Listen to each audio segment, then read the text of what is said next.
Prime Minister Julia Gillard is in Queensland today to see the flood devastation for herself, and there's plenty to see. About 4,000 people have now fled their homes to escape rising waters. In Emerald, more than 700 people spent the night in evacuation centres waiting for the Nagoa River to peak. Condamine, west of Brisbane, is deserted. All of its 130 residents have been airlifted to safety, and large parts of Bundaberg remain submerged. Now, dozens of residents in Rockhampton have been evacuated from their homes as floodwaters continue to rise. The Fitzroy River is expected to peak above 9 metres next week. And for more, Rockhampton's Mayor Brad Carter joins us now on the phone. Thank you very much for joining us at the beginning of another bad day for you, no doubt. Can you tell us what the situation is this morning in terms of that river level?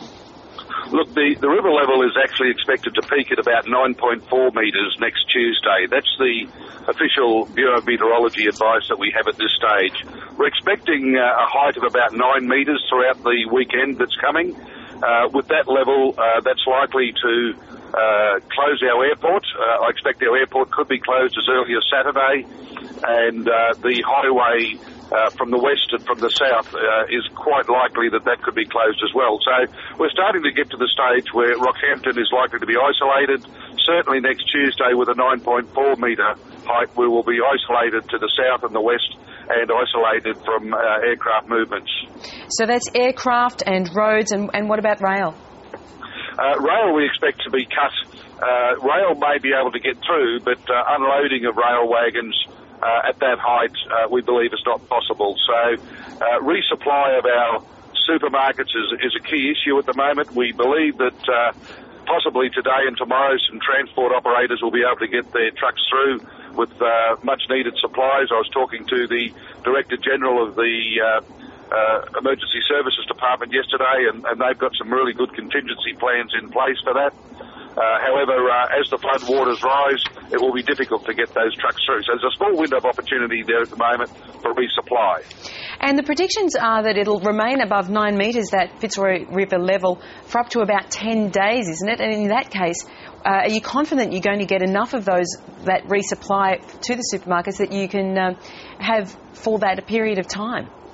Look, we're quite confident. There are some other contingency plans to look at getting product into North Queensland through other forms of shipping and air freight and bringing it down by road, barging it in from Gladstone.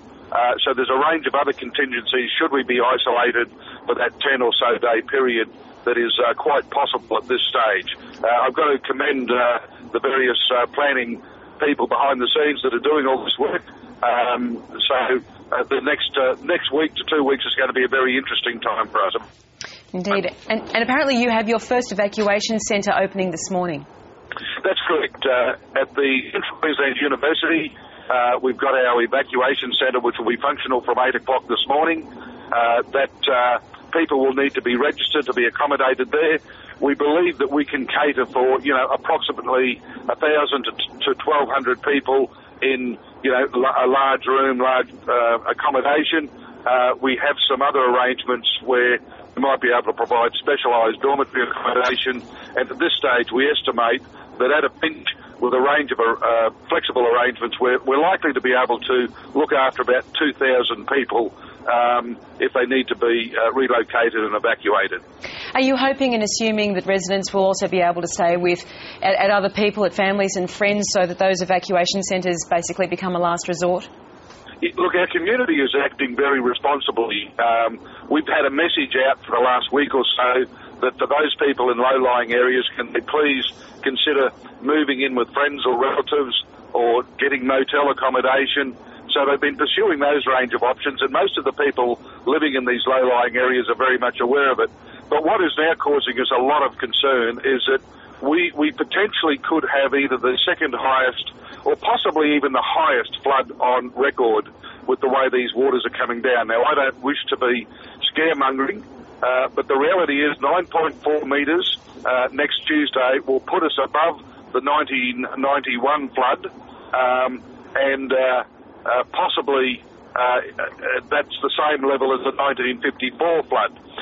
Just for your listeners' information, the highest flood on record was 10.11, and that was in 1918. So we're going to get pretty close to that. If you listen to all the advice from the graziers and western communities where this water is coming through. The general comment from people that have lived on the land, second and third generation graziers and farmers, they're actually saying this is the greatest volume of water they've ever seen come through their properties, through their creeks, through the river system. And are you saying this in part because some people are dragging their heels about relocating? Look, we're going to have the very tough situation today and Saturday whereby we may have to use and implement the emergency services, the disaster processes of forced evacuations. And this is a very difficult issue. As you can appreciate, you can have, for example, some very elderly people that are very reluctant to leave their home, and for their own safety and goodwill, we will have to look at ways and means of relocating them. Now, we hope that these are isolated and extreme cases, but we may and we're likely to be implementing compulsory evacuations in certain parts of Rockhampton. So I stress not all of Rockhampton, but in certain parts where it is extremely low-lying. Our council officers were out yesterday. We had a team of people. They door-knocked about 2,000 homes yesterday with a letterbox and a leaflet drop, letting people know what their options are and what they need to do. There is a little bit of confusion and a bit of a misunderstanding out there, but the message I have to get out there is that this is potentially one of the highest floods on record. It is a serious situation, and we all have to work together and cooperate. Having said that, Mary, I am very impressed with the level of planning that is going into place, and I'm particularly impressed with the very strong level of support that we're getting from the Queensland Government through our emergency services disaster management arrangements. And like last night, I was updated that we've got 4 Black Hawks and 1 Chinook helicopter from the Australian Defence Force on their way. They'll either be here now or they'll be arriving soon. That's going to be a much-needed piece of resource over the next couple of weeks.